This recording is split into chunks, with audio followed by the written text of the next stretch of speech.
प्रभु यीशु मसीह के मीठे मधुर नाम में आप सभी को जय मसीह की। दिस इज आयशी जॉर्ज और आज की वीडियो में हम फास्ट एंड प्रेयर पे बात करने वाले हैं। उपवास और प्रार्थना। उपवास और प्रार्थना क्यों आज हमें करना ज़रूरी है, और इस महीने में जहाँ सबसे ज़्यादा शैतानी ताकतें काम कर रही हैं। यदि हम इसका बाइबल से रेफरेंस लें तो हमें दिखता है कि जब मूसा को परमेश्वर ने बोला था कि इजराइलियों को आज़ाद करवा इनकी गुलामी से, मिस्रियों की गुलामी से, तो वहाँ पर एक जो 10 विपत्ति आई थी उसमें एक था कि पैलोठों का मर जाना। और वहाँ पर वो मेमने का लहू जिसके घर पे नहीं लगा था, आज के दौर पे मेमने का लहू यदि हमारे जिंदगी में नहीं है तो बहुत सी ऐसी परिस्थिति है जो हमें जकड़ लेंगे और हम उससे बाहर नहीं निकल पाएंगे। यदि हम उस घटना को देखें तो जिन जिन के घर पे वो लहू लगा हुआ था, मौत का फरिश्ता पास हो गया उनके घर से, उनके पैलौठों को कोई हानि नहीं हुई। और जब हम अपने घरों में वो लहू लगाते हैं, मेमने का लहू अर्थात हमारे यीशु मसीह का, जिन्होंने अपनी जान हमारे लिए दे दी और फिर जी उठे। परमेश्वर ने हमसे इतना प्रेम किया कि अपना इकलौता पुत्र हमें दे दिया। और इसीलिए जब हम यीशु मसीह जो उस पैलौठा है, उनके लहू जब हमारे जीवन में होता है तो ऐसी बहुत सी परेशानी हमारे जीवन से पास हो जाती है। ये वचन सच में आशीषित वचन है जो आज मैंने सुना। और इसीलिए जब हम ऐसे देश में रह रहे हैं, ऐसी दुनिया में रह रहे हैं जहाँ पे बहुत सा जादू टोना तंत्र मंत्र और ऐसे ऐसे फेस्टिवल जिसको बढ़ावा दे रहे हैं, यहाँ तक हम जो बाहर के कल्चर्स और ट्रेडिशंस थे वो अब यहाँ पे भी आ चुके हैं। तो उसको हमें अपने जीवन में as a Christian, as a मसीही, हमें उनसे लड़ना है। किस रीति से हम लड़ेंगे? इफिसियों 6 आत्मा के हथियारों के अनुसार वो कवच हमें मान लेना है। पर सारे हथियारों को आज हमें पहन लेना है। लेकिन उसके लिए जब जब हमें ये वृत्तांत याद आता है कि जब चेले वो दुष्ट आत्माओं को नहीं निकाल पाए तो उन्होंने यीशु मसीह से पूछा क्यों हम नहीं निकाल पा रहे हैं, क्योंकि, और यीशु मसीह ने जवाब दिया, क्योंकि तुम प्रार्थना और उपवास नहीं करते। ये हटीली जाती है, ये ऐसे ही नहीं निकल जाएंगी। हमारे जीवन में ऐसी परिस्थितियां हैं, ऐसी बहुत सी आदतें हैं जो हमसे नहीं छूट रही, चाहे वो बहुत ही बुरी हो या ऐसी हो कि हम बस अभी अभी स्टार्ट हुई है। तो ऐसी आदतें हमसे छूट नहीं रही है। क्यों? क्योंकि हम उपवास और प्रार्थना नहीं कर रहे हैं। हमने इस पूरे महीने में, अक्टूबर के महीने को, बहुत ज़्यादा यहाँ पे इविल पावर्स बढ़ जाती है। बहुत ज़्यादा लोग जो है वो इन सब कामों में लगे रहते हैं। और अक्टूबर में मैंने पूरा फास्ट किया, और इस फास्ट कैसे किया आगे भी हम इसको कंटिन्यू करेंगे। तो 27 हमारी बुक्स है न्यू टेस्टमेंट में। तो आपको रोज, मतलब इस महीने में, एक महीने में आपको न्यू टेस्टमेंट ख़त्म करना है। तो फर्स्टली आपकी बाइबल स्टडीज से स्ट्रॉन्ग होगी। सेकेंडली आपको हर 12 बजे, 4 बजे, 7 बजे और 9 बजे प्रार्थना करनी है। चाहे आप इसे टाइमर लगा लीजिए या चाहे आप मैनुअली याद रखिए, क्योंकि जब आप उपवास करते हो तो आपको बहुत अर्ज होती है बहुत सी चीज़ों की, कि खाने की, बहुत ही ज़्यादा। तो आप जब प्रार्थना में बैठेंगे, और ऐसा ही नहीं कि सिर्फ उपवास हम कर रहे हैं और बाइबल पढ़ रहे हैं। यहाँ मैंने इस स्क्रीनशॉट कर लीजिए इस पेज को। यहाँ पर मैंने हर एक दिन लगाया है, क्योंकि जब हम अकाउंटेबल होते हैं, इसका मतलब हम टिक ऑफ करते हैं, तो हमें भी अच्छा लगता है कि हमने कुछ अकम्प्लिश किया है। तो हर एक दिन में आप एक टॉपिक चुनेंगे, जैसे कि अपने मम्मी पापा, भाई बहन के लिए, अपनी कोई आदतें आपको छोड़नी है उसके लिए, और पूरा दिन जो है आप उसी को डेडिकेट करेंगे। जैसे आज मैं अपने पापा के लिए प्रार्थना कर रही हूँ, तो मैं पूरे दिन उनके लिए प्रार्थना करूँगी। 12 बजे किसी दिन, 4 बजे, 7 बजे, 9 बजे, और 9 बजे हम अपना फास्ट खोलेंगे। और आप शुरू कभी भी कर सकते हैं, जैसे कि 8 बजे या फिर 7 बजे। 8 बजे ही स्टार्ट से बाद स्टार्ट नहीं करें। तो ऐसे प्रेयर एंड फास्टिंग से हम अपने आप को बहुत स्ट्रांग बनाएंगे। मैंने इस पूरे महीने फास्टिंग करी है, और मैं सच में देख सकती हूँ कि मेरा जो है, अगर मैं कुछ ऐसे शोज देख लूँ जो कि हॉरर है, तो मुझे मतलब अनईजी होने लग जाता है कि यहाँ पे किसी की, जो कि खुदा की तरफ से नहीं है, उसकी मौजूदगी वहाँ पे प्रेजेंस हो रही है, तो वहाँ से चले जाओ। तो आप और खुदा के नज़दीक आओगे। और सच में चुने हुओं को भी भरमाने वाला समय आ चुका है। इसीलिए हमें अपनी प्रेयर और फास्टिंग में बहुत ज़्यादा लगने की ज़रूरत है। और ज़रूरी नहीं है अगर आप किसी हार्ट के पेशेंट है या डायबिटीज़ है, ऐसा कुछ है, क्योंकि हम जानते हैं कि बहुत सी बीमारियां भी हमें जकड़ रखी है, तो हफ्ते में फ्राइडे को फास्ट या वेडनेसडे को फास्ट से भी बहुत असर पड़ता है। हम अपने आप को, शरीर की अभिलाषाओं को जब काबू करने लग जाते हैं, तब हम देखते हैं कि हमारा हृदय जो है वो संसार में नहीं लगता, बल्कि ऐसे कुछ चीज़ हमें महसूस होने लगती है, कमी जो कि सिर्फ और सिर्फ खुदा पूरी कर सकता है।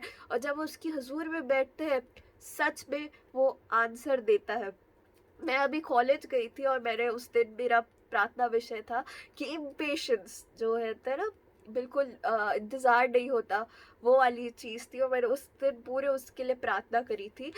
और सच में ऐसे ऐसी सिचुएशन हुई कि मुझे मेरी फ्रेंड ने जहाँ पे उतारना था वहाँ नहीं उतारा, उसने अपनी मौजूदगी जगह पे ही उतारा। मुझे कहीं और जाना था 2 किलोमीटर दूर, लेकिन मैं वहीं पे खड़ी रही। और फिर मेरा चार्जर भी मैं कॉलेज पे भूल आई। तो वहाँ पे इतनी इम्पेशंस और वो एंगर का इशू था। अगर पुरानी आयुषी होती तो वहाँ पर वो बहुत चिल्लाती, कर्स करती, लेकिन यहाँ पर वो थैंक यू कर रही थी गॉड को कि आपने, थैंक यू उस फ्रेंड को मुझे यहाँ तक पहुँचाया।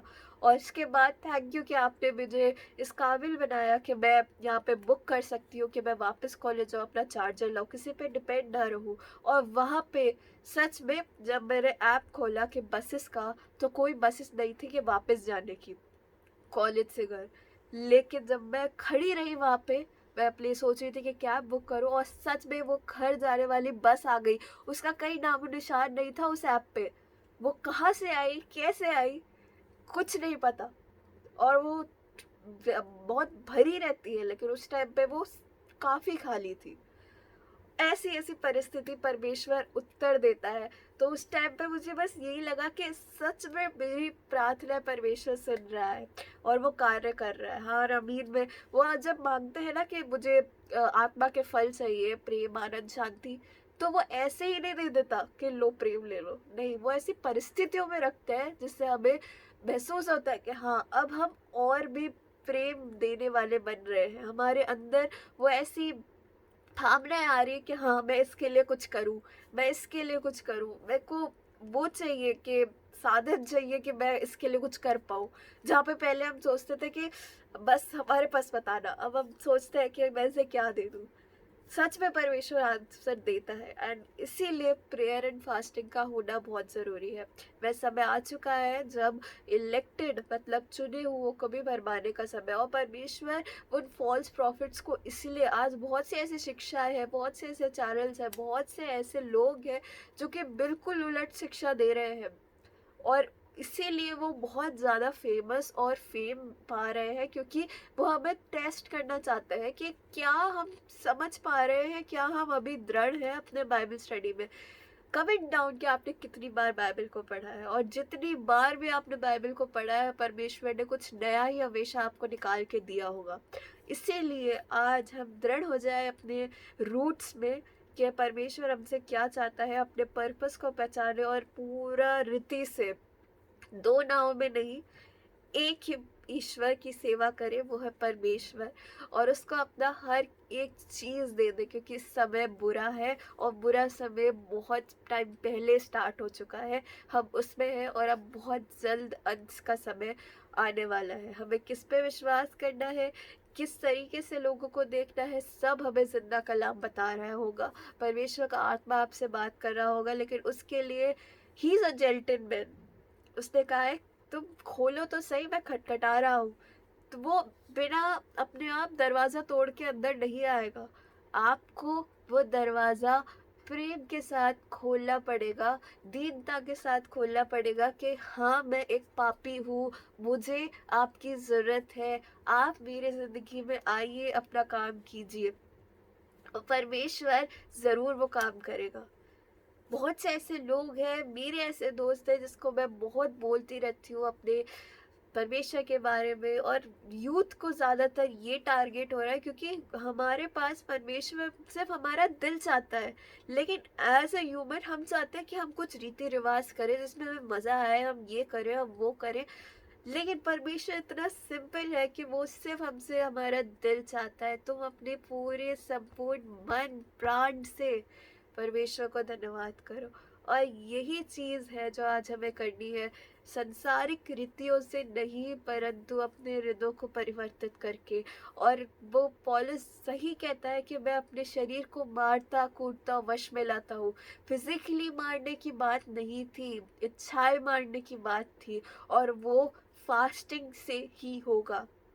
बहुत 15 दिन आपको बहुत ऐसा लगेगा अटपटा सा, लेकिन सच में जब आंसर आना शुरू होगा, वो दिखना शुरू होगा ना आपको। 1 महीना दीजिए प्रार्थना और विनती में, पर प्रार्थना और उपवास में, और आप देखेंगे कि परमेश्वर का कार्य आपके जीवन से होगा। आपको एक अलग तरीके की शांति आपके जीवन में होगी। जितने भी आप दुख दूसरों को बोलते हैं कि हमारे लिए प्रेयर करें, जब आप ये खुद करेंगे तो आपको ऐसा लगेगा कि सच में किसी की जरूरत नहीं है, सिर्फ परमेश्वर की जरूरत है। और इसके लोगों और संगति में आप खुश होंगे। किसी को दूसरों को आगे बढ़ते हुए देख के आपको ईर्ष्या नहीं होगी, परंतु अच्छा लगेगा कि सच में ये कम्युनिटी है जो हमारे साथ स्वर्ग में होगी, और हम सब मिलकर परमेश्वर की आराधना कर रहे होंगे। आपको इस आभास होगा, और आपके अलग ही आपका चाल चलन होगा। अगर आप अपनी लाइफ को बदलना चाहते हैं तो प्रार्थना और उपवास करना शुरू कीजिए। मेरा पेज है इंस्टाग्राम पे इनलाइटन बिलीवर, और लूसी आउटफिट जो कि उनका ब्रॉडकास्ट चैनल भी है, और हम आगे भी इस फास्टिंग को और करेंगे। तो अगर आप इंटरेस्टेड है तो आप कमेंट कर सकते हैं, जुड़ सकते हैं कि हम एक साथ फास्टिंग प्रेयर करें, ताकि हम अकाउंटेबल हो और साथ ही साथ हम परमेश्वर में बढ़ते जाए समूह कम्युनिटी के साथ। आप सभी को जय मसीह की इस वीडियो को पूरा देखने के लिए डू शेयर इट उनके साथ जिसे आपको लगता है कि ज़रूरत है। और सच में अब परमेश्वर के हथियारों को बांध लीजिए, ताकि हम बुरे समय का सामना करने पाए। आप सभी को प्रभु आशीष दे इस वचन के द्वारा, और thank you so much for watching. Do subscribe enlighten believer for more.